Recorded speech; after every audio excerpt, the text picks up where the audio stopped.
আর প্রিয় ছাত্রছাত্রী, welcome to my channel SLS math tutor. এই ভিডিওতে আমি মাধ্যমিক 2025-এর যে পরীক্ষার্থীরা আছো তাদের জন্য এবিটিএ 2024-25-এর যে টেস্ট পেপার বেরিয়েছে সেই টেস্ট পেপারে আমি 73 নম্বর পেজের 4-এর দাগের 6 এবং 7 নম্বর অঙ্কটি তোমাদের করে দেখাবো। এই 6 এবং 7 নম্বর যে অঙ্কটি আছে সেটি মূলত তোমাদের জ্যামিতির যে উপপাদ্য আছে তার প্রয়োগ। এখানে যে দুটি উপপাদ্য ইউজ হবে সেটি হলো একই বৃত্তচাপের উপর অবস্থিত কেন্দ্রস্থ কোণ বৃত্তস্থ কোণের দ্বিগুণ এবং ব্যাস নয় এরূপ কোনো জ্যায়ের উপর বৃত্তের কেন্দ্র থেকে লম্ব অঙ্কন করলে সেই লম্বটি জ্যাটিকে সমদ্বিখণ্ডিত করে। এই যে দুটি উপপাদ্য আছে এই দুটি উপপাদ্য মূলত এই অঙ্ক করতে তোমাদের কাজে লাগবে। তাই আমাদের জ্যামিতির যত উপপাদ্য আছে সমস্ত উপপাদ্যই স্টেটমেন্টগুলো যেগুলো আছে সেগুলো তোমাদের মনে রাখতে হবে। আর আমার আগের যে ভিডিওটি ছিল সেই ভিডিওতে আমি 73 নম্বর পেজের 4-এর দাগের 1 থেকে 5 নম্বর অঙ্ক তোমাদের করে দেখিয়েছিলাম। সেই ভিডিওটি এখনও যারা যাদের দেখা হয়নি তারা অবশ্যই দেখে নেবে। সেই ভিডিওর লিঙ্ক আমি ডিসক্রিপশন বক্সে দিয়ে দেবো। চলো তাহলে 4-এর দাগে 73 নম্বর পেজের 4 নম্বরে বলছি, ও কেন্দ্রীয় বৃত্তের এবি একটি জ্যা বি বিন্দুতে অঙ্কিত স্পর্শক বর্ধিত এওকে টি বিন্দুতে ছেদ করেছে। যদি অ্যাঙ্গেল বিএটি সমান 25 ডিগ্রি হয় তবে অ্যাঙ্গেল বিটি এর মান কত? দেখো তোমাদের এই যে প্রশ্নটা টেস্ট পেপারে দিয়েছে সেটি অ্যাকচুয়ালি ভুল দিয়েছে। সেখানে লেখা আছে দেখো বর্ধিত এও যেটা আছে ওখানে আছে প্রশ্নে আছে বর্ধিত এডি। দেখো তোমাদের যে টেস্ট পেপার আছে টেস্ট পেপারে তোমরা 6 নম্বরে দেখো ও কেন্দ্রীয় বৃত্তের এবি একটি জ্যা বি বিন্দুতে অঙ্কিত স্পর্শক বর্ধিত এডিকে, দেখো এখানে লেখা আছে এডিকে, এটা এও কে হবে, টি বিন্দুতে ছেদ করেছে। যদি অ্যাঙ্গেল বিএটি হয় তবে দেখা হচ্ছে অ্যাঙ্গেল বিটি এর মান কত। তাহলে তোমরা প্রশ্নটা ঠিক করে নেবে যে এটা এডি কে আছে ওটা হবে এও কে।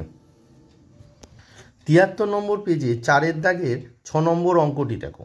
6 নম্বর অঙ্কটি বলেছে ও কেন্দ্রীয় বৃত্তের 6 নম্বর অঙ্কে বলেছে কি না, ও কেন্দ্রীয় বৃত্তের এবি একটি জ্যা বি বিন্দুতে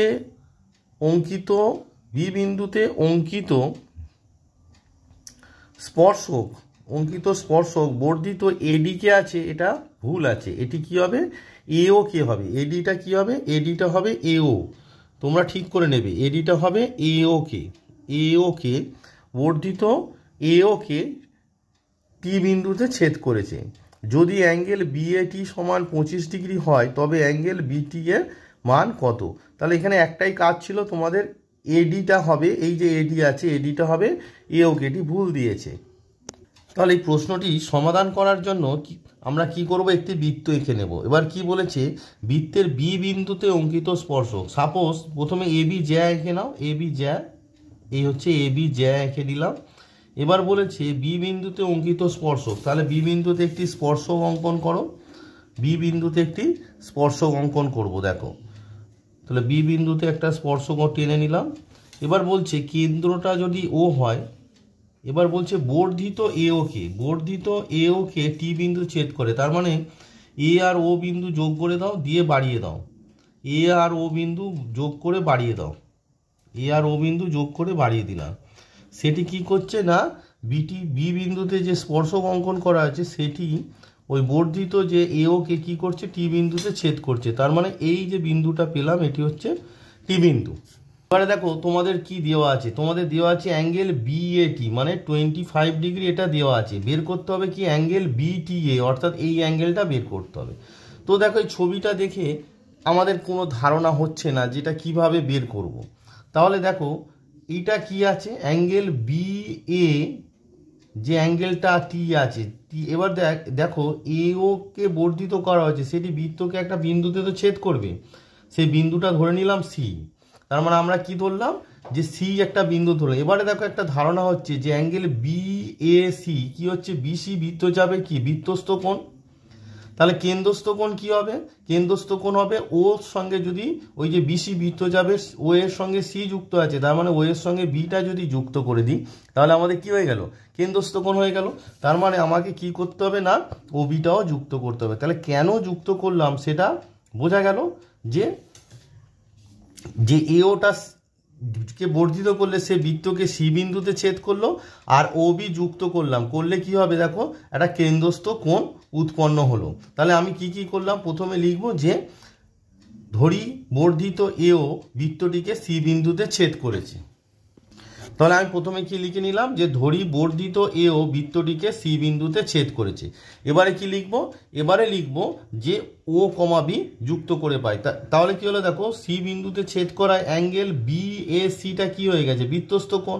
এবার দেখো বিসি যে বৃত্তচাপ আছে, বিসি বৃত্তচাপের উপর বৃত্তস্থ কোণ হলো বিএসি, তাহলে কেন্দ্রস্থ কোণ কি হবে, যদি ও বিটা যুক্ত করি, তাই দেখো কেন্দ্রস্থ কোণ হচ্ছে বিওসি, তাহলে আমাকে কি ও আর বি যুক্ত করতে হবে। তাহলে আমরা এবার লিখবো কি ও কমা বি যুক্ত করে পাই। তাহলে আমরা লিখে নিলাম কি ও কমা বি যুক্ত করে পাই। এবার দেখো বিসি বৃত্তচাপের উপর কেন্দ্রস্থ কোণ বিওসি আর বৃত্তস্থ কোণ বিএসি, তাহলে আমরা কি লিখবো যে বিসি বৃত্তচাপের উপর, বিসি বৃত্তচাপের উপর, তাহলে আমি কি লিখে নিলাম, যেহেতু বিসি বৃত্তচাপের উপর কেন্দ্রস্থ কোণ বিওসি এবং বৃত্তস্থ কোণ বিএসি, দেয়ারপর কি হবে না অ্যাঙ্গেল বিওসি, কারণ কেন্দ্রস্থ কোণ অ্যাঙ্গেল বিওসি ইকুয়ালস টু কি হবে 2 into angle BAC, 2 into angle BAC. এবার দেখো 2 ইন্টু অ্যাঙ্গেল বিএসি মানেই তো বিএটি, তার মানে কি লিখবো দেখো বিএসি আর বিএটি একই, তাহলে আমরা লিখবো 2 into angle BAT equals to 2 into angle BAT সমান কত দেওয়া আছে দেখো তোমাদের প্রশ্নে বলেছে দেখো বিএটি সমান কত 25 ডিগ্রি। তাহলে আমরা কি করব, বিএটির জায়গায় 25 ডিগ্রি বসিয়ে দেবো। তাহলে 2 ইন্টু বিএটির জায়গায় কত বসাবো না 25 ডিগ্রি। তার মানে দেয়ারপর আমার কি পেলাম যে angle BOC equals to 2 into 25 degree equals to হচ্ছে 50 ডিগ্রি। তাহলে আমরা কি পেয়ে গেলাম, এই অ্যাঙ্গেলটা পেয়ে গেলাম 50 ডিগ্রি, যে অ্যাঙ্গেল বিওসি। এবারে দেখো কেন্দ্র ও থেকে স্পর্শক বিটির উপর ও বিটা কি লম্ব। আমরা থিওরিটা কি জানি যে স্পর্শক এবং স্পর্শবিন্দুগামী ব্যাসার্ধ পরস্পর লম্ব, তাই তো। তাহলে কি লিখবো, যেহেতু ওবি স্পর্শবিন্দুগামী ব্যাসার্ধ, তাহলে আমরা লিখলাম যেহেতু ওবি স্পর্শবিন্দুগামী ব্যাসার্ধ, দেয়ারপর অ্যাঙ্গেল ও বিটি ইকুয়ালস টু কত হয়ে গেল 90 ডিগ্রি। এবারে লক্ষ্য করো, তাহলে আমরা ছবিতে এই অ্যাঙ্গেলটার জায়গায় কি করে দেবো, এটা হচ্ছে 90 ডিগ্রি। এবার লক্ষ্য করো যে ত্রিভুজটা আছে বিওটি, এই ত্রিভুজটা কি সমকোণী ত্রিভুজ। তার মানে আমরা কি জানি সমকোণী ত্রিভুজের সমকোণ ছাড়া অপর দুটি কোণের সমষ্টি কত 90 ডিগ্রি। তাহলে অপর দুটি কোণ কি অ্যাঙ্গেল বিওটি আর অ্যাঙ্গেল বিটিও। তাহলে আমরা কি লিখবো যে সমকোণী ত্রিভুজ বিওটি থেকে পাই, বিওটি থেকে কি পাচ্ছি না angle BOT, angle BOT plus angle BTO, angle BTO equals to 90 degree. এটা কি করে হচ্ছে দেখো এই যে বিটিও বা বিওটি যাই বলো না কেন, এই যে সমকোণী ত্রিভুজের অ্যাঙ্গেল ও বিটি এটি কি সমকোণ 90 ডিগ্রি। তাহলে সমকোণ ছাড়া অপর দুটো কোণ কি আছে বিওটি আর বিটিও, তার মানে বিওটি আর বিটিও এই দুটো কোণের সমষ্টি কত 90 ডিগ্রি, সেটাই আমরা লিখেছি। দেখো আমরা সেটাই লিখেছি যে অ্যাঙ্গেল বিওটি প্লাস বিটিও সমান 90 ডিগ্রি। দেয়ারপর এবার অ্যাঙ্গেল বিওটি সমান কত পেয়েছি, এবার তোমরা ছবিতে দেখো যে অ্যাঙ্গেল বিওটি সেটিকে আমরা লিখতে পারি অ্যাঙ্গেল বিওসি লিখতে পারি। তাহলে আমরা কি লিখবো, অ্যাঙ্গেল বিওটির জায়গায় অ্যাঙ্গেল বিও, তাহলে আমরা কি লিখবো বিওটির জায়গায় লিখবো angle BOC plus angle BTO equals to 90 degree. এবারে দেখো আমাদের অ্যাঙ্গেল বিওসি, দেখো অ্যাঙ্গেল বিওসি সমান কত বেরিয়েছে 50 ডিগ্রি। দেওয়ার আমরা অ্যাঙ্গেল বিওসির জায়গায় লিখবো 50 ডিগ্রি প্লাস অ্যাঙ্গেল বিটিও। এবার দেখো অ্যাঙ্গেল যে বিটিও, ছবির দিকে তাকাও যে অ্যাঙ্গেল বিটিও সেটিকে আমরা লিখতে পারি অ্যাঙ্গেল বিটিএ, কারণ বিটিও যা টিও যা টিএ একই লাইন, তাই আমরা বিটিও এর জায়গায় লিখবো অ্যাঙ্গেল বিটিএ। তাহলে দেখো অ্যাঙ্গেল যে বিটিও এর জায়গায় আমরা কি লিখবো angle BTA equals to 90 degree. দেওয়ার পর আমার কি দাঁড়ালো অ্যাঙ্গেল বিটিএ ইকুয়ালস টু কি দাঁড়াচ্ছে না এই যে 50টা ডান পক্ষে যখন যাবে -50 ডিগ্রি, তাহলে -50 ডিগ্রি, তাহলে 90 থেকে 50 বাদ দিলে কত হয় 40 ডিগ্রি। দেওয়ার পর আমরা কি পেলাম অ্যাঙ্গেল বিটিএ ইকুয়ালস টু কত পেলাম না 40 ডিগ্রি। এটাই আমাদের প্রশ্নে ছিল। দেখো দেখো আমাদের প্রশ্নে কি দিয়েছিল যে অ্যাঙ্গেল বিটি এর মান কত। তাহলে আমরা কি উত্তর পেলাম যে অ্যাঙ্গেল বিটি এর সমান 40 ডিগ্রি। নেক্সট তোমাদের 7 নম্বরে বলেছে দেখো যে ও কেন্দ্রীয় বৃত্তের 10 সেমি ও 24 সেমি দৈর্ঘ্যের দুটি সমান্তরাল জ্যা এবি এবং সিডি কেন্দ্রের বিপরীত পার্শ্বে অবস্থিত। যদি এবি ও সিডি জ্যা দুটির মধ্যে দূরত্ব 17 সেমি হয় তবে বৃত্তের ব্যাসার্ধের দৈর্ঘ্য কত। এটি তোমাদের 7 নম্বরে বলেছে। ঠিক আছে, দেখো বলছে ও কেন্দ্রীয় বৃত্তের 10 সেমি ও 24 সেমি দৈর্ঘ্যের দুটি সমান্তরাল জ্যা এবি এবং সিডি কেন্দ্রের বিপরীত পাশে অবস্থিত। তার মানে দেখো আমি একটি বৃত্ত এঁকেছি যার কেন্দ্র ও। এবারে কি করেছি দেখো, এটা ও কেন্দ্র, ও কেন্দ্রের উভয় পাশে দেখো এবি একদিকে আছে সিডি একদিকে আছে, দুটো জ্যা আমরা অঙ্কন করেছি। এবার বলেছি এবি সিডি জ্যা দুটির মধ্যে দূরত্ব 17 সেমি। তার মানে এবি সিডি জ্যায়ের মধ্যে দূরত্ব আমরা কি করব, সেই দূরত্বটা কি করব কেন্দ্র দিয়ে নিয়ে যাব। কারণ কেন্দ্র থেকে এবি জ্যায়ের দূরত্ব আর কেন্দ্র থেকে সিডি জ্যায়ের দূরত্বের যোগফলটা তোমায় দিয়েছে 17। তাই দুটো দূরত্ব কি করব না কেন্দ্র দিয়ে নিয়ে যাব। দুটো সরলরেখার মধ্যে লম্ব দূরত্বটাকে আমরা কেন্দ্র দিয়ে নিয়ে যাব। তাহলে দেখো তাহলে আমরা দুটো জ্যা এবি এবং সিডির মধ্যে লম্ব দূরত্ব ইএফ করেছি যেটা ও বিন্দু দিয়ে গেছে, তাই তো। এবারে দেখো ও আর বি যুক্ত করার ফলে কি হয়েছে, বৃত্তের ব্যাসার্ধ হয়েছে। আবার ও আর ডি যুক্ত করলে সেটিও একটি বৃত্তের ব্যাসার্ধ হবে। দেখো বৃত্তের ব্যাসার্ধের দৈর্ঘ্য আমরা কি জানি না, তাহলে আমরা কি ধরে নেব, মনে করি বৃত্তটির ব্যাসার্ধের দৈর্ঘ্য 8 সেমি। তাহলে আমি কি ধরে নিলাম যে মনে করি বৃত্তটির ব্যাসার্ধের দৈর্ঘ্য 8 সেমি। এবার দেখো আমরা জানি বৃত্তের কেন্দ্র থেকে বৃত্তের যে কোন ব্যাস ছাড়া যে কোনো জ্যায়ের উপর লম্ব অঙ্কন করলে সেই লম্বটি জ্যাটিকে কি করে সমদ্বিখণ্ডিত করে, তাই তো। তার মানে ওইটা কি করবে, এবি জ্যাকে সমদ্বিখণ্ডিত করবে, আবার ওএফটা কি করবে, সিডি জ্যাকে সমদ্বিখণ্ডিত করবে। দেওয়ার পর আমরা লিখে নেব যে বি ইকুয়ালস টু, তাহলে আমি কি লিখে নিলাম যে ও বিন্দু থেকে এবি ও সিডি জ্যায়ের উপর ওই ও ওএফ লম্ব অঙ্কন করলাম। দেখো যেহেতু ও এই এবি জ্যায়ের উপর লম্ব, দেওয়ার পর বি ইকুয়ালস টু কত হবে, দেওয়ার পর বি ইকুয়ালস টু হবে half of AB. B equals to half of AB equals to half of এবির দৈর্ঘ্য কত দেওয়া আছে না, এবির দৈর্ঘ্য দেওয়া আছে তোমার 10 semi.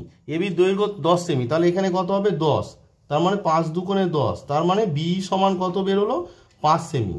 Similarly DF equals to half of CD equals to half of সিডির দৈর্ঘ্য আছে তোমার 24 সেমি, তাহলে এখানে কত হবে 24, তাহলে 24কে 2 দিয়ে কাটলে কত হচ্ছে 12 দুগুণে 24 ইকুয়ালস টু 12 সেমি। তার মানে আমরা কি পেলাম, আমরা পেলাম বিই আর ডিএফ পেয়ে গেলাম। এবার দেখো প্রশ্নে বলেছে বৃত্তের ব্যাসার্ধের দৈর্ঘ্য কত, তাহলে আমরা কি ধরে নেব যে বৃত্তের ব্যাসার্ধের দৈর্ঘ্য 8 সেমি আমরা কি ধরে নিয়েছি। দেখো বৃত্তটির ব্যাসার্ধের দৈর্ঘ্য 8 সেমি ধরে নিয়েছি। তাহলে দেখো এই যে সমকোণী ত্রিভুজ বি ও ই পেলাম, তার ওবিটা কি অতিভুজ। আমরা কি জানি অতিভুজ স্কোয়ার মানে ওবি স্কোয়ার ইকুয়ালস টু ওই স্কোয়ার প্লাস বি স্কোয়ার, এই সূত্রটা আমরা ইউজ করবো। এবার ওবি মানে কি, ওবি মানে হচ্ছে বৃত্তের ব্যাসার্ধ আর। তাহলে আমরা কি লিখব যে ত্রিভুজ বি ও ই থেকে পাই, তাহলে আমরা কি সমকোণী ত্রিভুজ বি ও ই থেকে কি পাচ্ছি দেখো ওবি স্কোয়ার ইকুয়ালস টু ওই স্কোয়ার প্লাস বি স্কোয়ার। ছবির দিকে তাকালেই তোমরা ছবিতে দেখো ভালো করে, ওবি স্কোয়ার ইকুয়ালস টু ওই স্কোয়ার মানে লম্ব স্কোয়ার প্লাস ভূমি মানে বি স্কোয়ার। ওবি মানে কি, ওবি মানে হচ্ছে বৃত্তের ব্যাসার্ধ, তাহলে আর স্কোয়ার ইকুয়ালস টু ওই মানে কত, ওই মানে হচ্ছে কেন্দ্র থেকে এবির দূরত্ব, সেই ওইটাকে আমরা ধরে নেব এক্স। তাহলে আমরা কি করব না ওইর জায়গায় লিখব এক্স স্কোয়ার প্লাস বি মানে দেখো বির মান কত বেরিয়েছে, বির মান আমার বেরিয়েছে 5 সেমি, তাহলে বির জায়গায় কত লিখবো 5 স্কোয়ার। তাহলে ব্র্যাকেটে কি লিখবো, আমরা ধরে নিলাম ওই ইকুয়ালস টু এক্স সেমি। এদিকে আমরা দেওয়ার পর আমরা কি পাচ্ছি R square equals to x square plus 5 square মান হচ্ছে 25, এটাকে আমরা 1 নম্বর দিলাম। আবার দেখো সমকোণী ত্রিভুজ ডি ও এফ থেকে পাই দেখো সমকোণী ত্রিভুজ ডিও এফ থেকে আমরা কি পাচ্ছি না OD square equals to O F square plus F D square. তাহলে আমরা কি লিখে নেব না OD square equals to O F square plus F D square. O D square equals to O F square plus F D square. দেওয়ার পর ওডি মানে একই জিনিস, ওডি মানে হচ্ছে ব্যাসার্ধ আর, তাহলে আর এ স্কোয়ার ও এফ। দেখো ছবির দিকে লক্ষ্য করো, ছবির দিকে লক্ষ্য করো, ইএফ মানে কত? ইএফ মানে হচ্ছে তোমার দেওয়া আছে 17, মানে যে জ্যা দুটো আছে তাদের মধ্যে দূরত্ব কত? 17। তাহলে এইটা যদি এক্স হয় তাহলে ওএফটা কত হবে?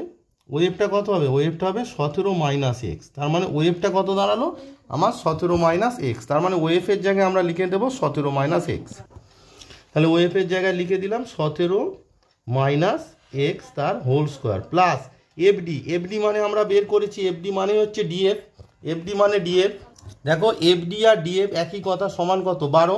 তাহলে আমরা কি করব না এফডির জায়গায় লিখে দেবো 12 তার হোল স্কোয়ার। দেওয়ার পর আমার আর স্কোয়ার ইকুয়ালস টু কী দাঁড়াচ্ছে?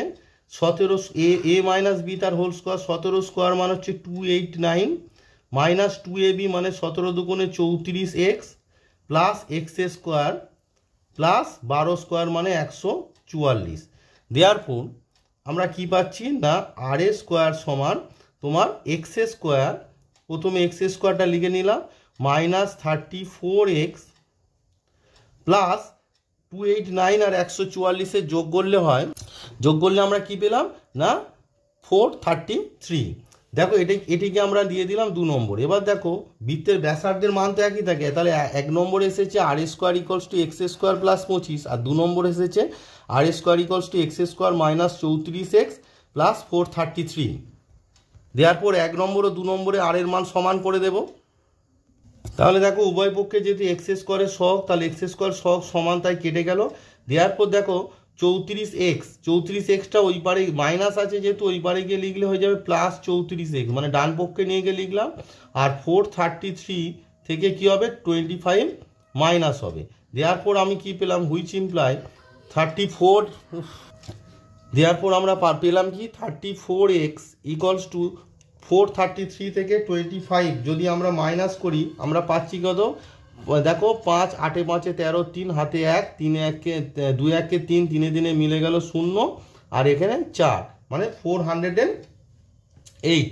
দেওয়ার পর এক্স ইকুয়ালস টু আমরা কি পাচ্ছি? এক্স ইকুয়ালস টু পাচ্ছি 408 ডিভাইডেড বাই তোমার 34। তাহলে 2 দিয়ে কাটো, 2 2 যা 4, 2 0 2 4 যা 8 আর এটা 17। এবার 17 দিয়ে এটা কাটো, 17 1 17 3 20 17 দুগুণে 34। তাহলে এক্স ইকুয়ালস টু কত পেলাম?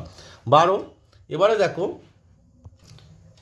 এবারে 1 নম্বরে দেখো আর স্কোয়ার সমান কি ছিল? X square plus 25। তাহলে এক্স এর যে মান পেলাম সেটা এখানে বসিয়ে দেবো। দেওয়ার পরে 1 নম্বর ইমপ্লাই স্কোয়ার সমান কত হবে? তাহলে বসিয়ে দিলাম এক্স স্কোয়ার মানে 12 স্কোয়ার প্লাস 25, 12 স্কোয়ার মানে হচ্ছে 144 প্লাস 25 মানে দাঁড়ালো 169। দেওয়ার পর আর ইকুয়ালস টু কত দাঁড়ালো? √169 ইকুয়ালস টু কত না 30। √169 মানে হচ্ছে তোমার √1। তাহলে আমরা 8 সমান কত পেলাম না √169 ইকুয়ালস টু 30। তাহলে কি করলাম দেখো 1 নম্বরের দিকে লক্ষ্য করো তোমরা। দেখো 1 নম্বরে কি ছিল? আর স্কোয়ার সমান এক্স স্কোয়ার প্লাস 25 আর এক্স এর মান কত পেয়েছি? 12। তার মানে আমরা কি লিখলাম না আর স্কোয়ার, আমরা লিখলাম R square equals to 12 square plus 25। তাহলে কত দাঁড়ালো 144 প্লাস 25। 144 প্লাস 25 করলে আমার কত দাঁড়াচ্ছে? দেখো 144 প্লাস 25 করলে দাঁড়াচ্ছে 169। দেওয়ার পর আর সমান কত পেলাম? √169 ইকুয়ালস টু 13। দেওয়ার পর আরটা কি? বৃত্তের ব্যাসার্ধ, অতএব বৃত্তটির ব্যাসার্ধের দৈর্ঘ্য সমান 13 সেমি। কি লিখে নিলাম যে বৃত্তটির ব্যাসার্ধের দৈর্ঘ্য ইকুয়ালস টু লিখে নিলাম যে 13 সেমি। এবারে দেখো তোমরা বলবে যে স্যার অঙ্কটা অনেক বড় হয়ে গেল। দেখো অঙ্কটা বড় হলো আমি জাস্ট বুঝিয়ে করানোর জন্য, তোমরা এখানে অনেক লাইন আছে যেগুলো নাও লিখতে পারো, কিন্তু না লিখে করালে তোমরা অঙ্কটা বুঝতে পারবে না, তাই আমি লিখে কর। তাহলে আমি কি করলাম বুঝতে পারলে? যে দুটো যে সমান্তরাল যা ABCD আঁকলাম, এঁকে কি করলাম তাদের মধ্যে দূরত্ব EF ধরে নিলাম, অর্থাৎ ও বিন্দু থেকে দেখো ও বিন্দু থেকে ABCD এর উপর কি করলাম E আর F লম্ব টানলাম। এবারে দেখো ইএফটাকে ধরে নিয়েছি 17, এই সরি ওইটাকে ইএফটা 17 তোমাদের দেওয়া আছে, এবার আমি ওইটাকে ধরেছি এক্স, তাহলে ওএফটা কত হবে, ওএফটা হয়ে যাবে তোমার 17 মাইনাস এক্স। এবার আমরা কি দুটো তোমার জ্যায়ের আলাদা আলাদা দুটো ত্রিভুজ উৎপন্ন হয়েছে, একটা সমকোণী ত্রিভুজ বিওই আর একটা সমকোণী ত্রিভুজ ডিওএফ। এবার বিওই থেকে আমরা আর এর একটা রিলেশন পেয়েছি না, বিওই থেকে আর এর যে রিলেশনটা তোমরা পেয়েছো সেটা কি না, বিওই থেকে আর এর রিলেশন পেয়েছি R square equals to x square plus 25, আর তোমার আরেকটা যে আছে তোমার ডিওএফ থেকে আমরা আর স্কোয়ার সমান কি পেয়েছি, x square minus 34x 433 plus 430। এবার 1 নম্বর 2 নম্বরে আর এর মানটা কি সমান, তাই দুটো সমান করে দিলাম, দিয়ে আমরা এক্স সমান কত পেয়েছি, দুটো সমান করে এক্সের মান পেলাম 12।